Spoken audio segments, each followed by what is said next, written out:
صبح صبح کے وقت نور اور نمل ناشتے کی میز پر بیٹھے تھے۔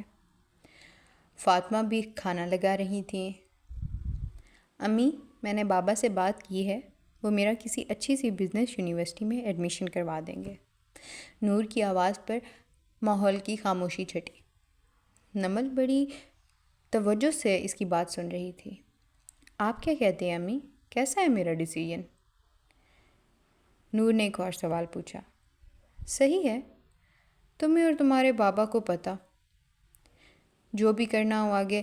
ویسے بھی بیٹا، بیٹیوں کی ایک نہ ایک دن تو شادی ہی ہونی ہوتی ہے۔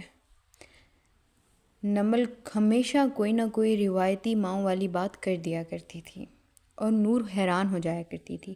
نور حیرت سے اپنی ماں کا چہرہ دیکھ ہی رہی تھی کہ اس کے فون کی گھنٹی بجی۔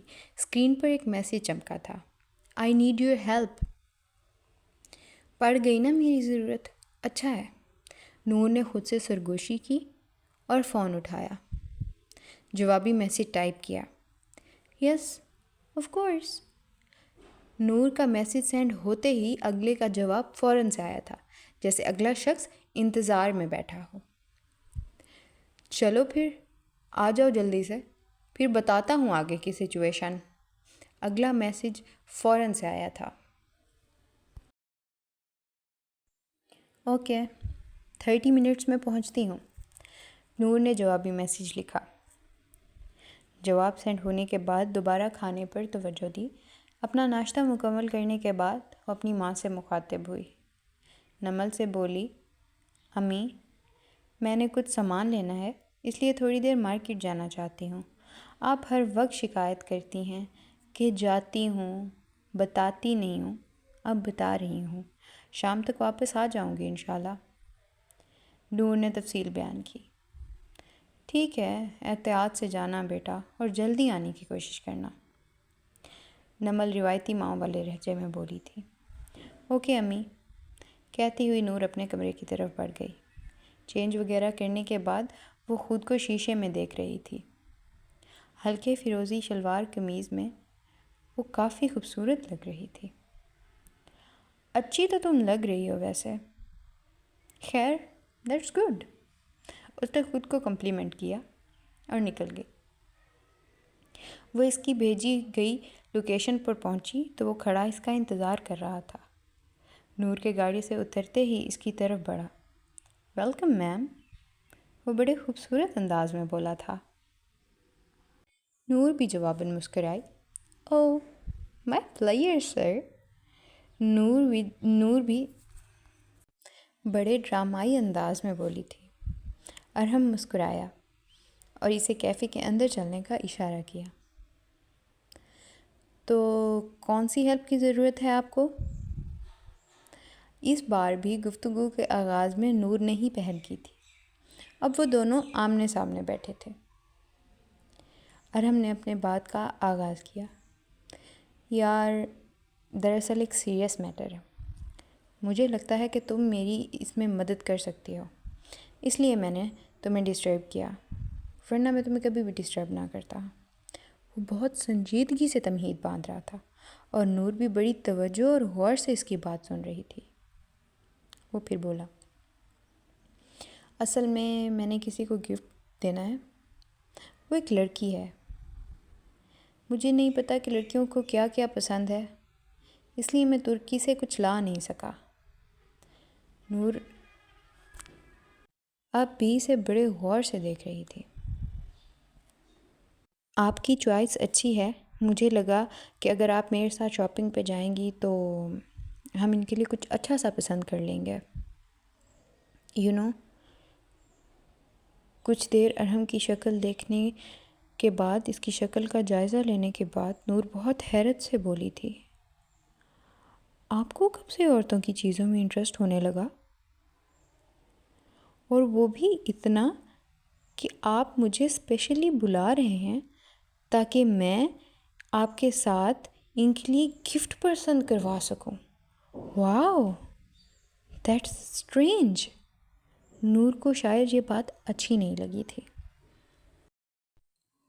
ارحم پھر اسی سنجیدہ لہجے میں بولا تھا، یار وہ بہت امپورٹنٹ پرسنالٹی ہے میری زندگی کی. آپ ٹینشن نہ لیں، میں آپ کو ان سے آج شام کو ہی ملواؤں گا. بس آپ مجھے بتائیں کہ میں ان کو ایسا کیا دوں کہ وہ مجھ سے خوش ہو جائیں، مجھ سے امپریس ہو جائیں. اور ہم تمہید پہ تمہید باندھے جا رہا تھا اور نورالعین منہ کھولے اس کی باتیں سن رہی تھی. نورالعین اپنی حیرت پر قابو پاتے ہوئے بولی، اچھا تو انہیں کیا پسند ہے؟ آپ کو ان کی چوائس کا تو اندازہ ہو ہی گیا ہوگا اگر اتنی ہی امپورٹنٹ پرسنالٹی ہیں تو. نورب تنزن بولی تھی. ہاں مجھے کچھ اندازہ ہے کیونکہ میں ابھی ان کو ایکسپلور کر رہا ہوں.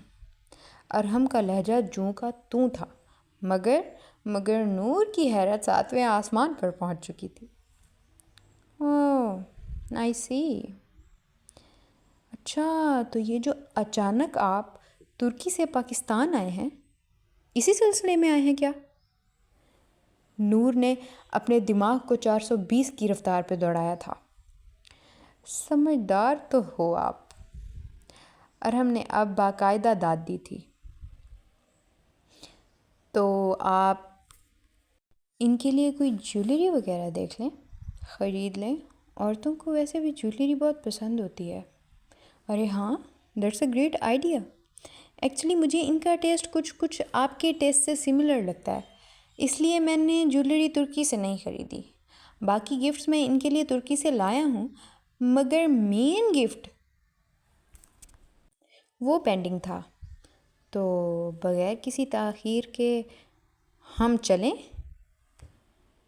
ارحم کی بے چینی دیکھ کر نور اور زیادہ حیران ہو گئی. کھڑے ہوئی اور بولی، چلیں. ارحم نے اس کو لوکیشن مال کی ہی دی تھی. اب وہ دونوں ساتھ ساتھ چلتے ایک بڑی سی جویلری شاپ میں پہنچے اور ارحم اب شاپ کیپر سے مخاطب تھا. ہمیں ڈائمنڈس کا کوئی سیٹ لینا ہے اینڈ میک شیور کہ اس کا ڈیزائن بہت ہی پریمیم ہو. نور منہ کھولے پھر سے ارحم کو دیکھ رہی تھی. شاپ کیپر نے اپنی دکان کے سب سے پریمیم اور لگزوریس ڈیزائنز ان دونوں کے سامنے رکھے. نور نے ان میں سے ایک کی طرف اشارہ کر کے کہا، یہ اچھا لگ رہا ہے، کافی ڈیسنٹ سٹائل ہے اس کا. Really you like it? ہاں اچھا ہے کافی. اچھا ویسے اس کی عمر کتنی ہے؟ نور نے ایک اور بے ڈھنگا سوال کیا تھا. او بھائی جوان ہے ابھی تو. وہ پھر اسی جوش کے ساتھ بولا تھا اور نور کا منہ پھر کھل گیا تھا. یہ لے لیں. Okay done. پیک کر دیں اینڈ میک شور کہ اس کی پیکنگ گفٹ پیک کے جیسے کیجیے گا. یس سر. شاپ کیپر سر ہلاتے ہوئے اب نیکلس پیک کرنے لگ گیا تھا. گفٹ خریدنے کے بعد دونوں ساتھ ساتھ چل رہے تھے.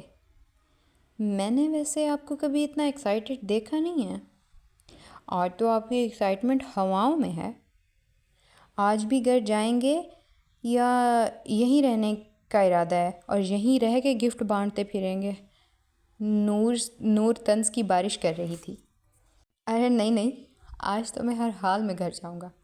آج تو میں نے اسے گھر بلایا ہے آپ سب سے ملوانے کو. کیا؟ نور کی بڑی بڑی آنکھیں پھٹی رہ گئیں. آپ نے اس کو گھر بلایا ہے؟ سب سے ملوائیں گے؟ ہاں بھائی کیوں نہیں، ملواؤں گا، سب سے ملواؤں گا. شی از اسپیشل فار می. زمل خالہ سے بھی ملوائیں گے اور جمال ماموں سے بھی ملوائیں گے. نور بہت حیران تھی. ہاں سب سے ملواؤں گا. انفیکٹ تمہیں، ولید انکل، نمل آنٹی کو بھی بلایا ہے. واہ بھائی کیا بات ہے، آپ تو بہت کھل گئے ہیں. اس بات پہ ارحم تھوڑا سا مسکرایا تھا. میں تمہارے لیے ترکی سے ایک رنگ لایا ہوں، شام کو جب گھر آؤ گی نا تب دوں گا. ابھی جاؤ اچھا سے ریڈی ہو کے آنا، کمپٹیشن سخت ہونے والا ہے تمہارے لیے تو. ارحم اب اسے چڑھانے کے انداز میں مسکرایا تھا۔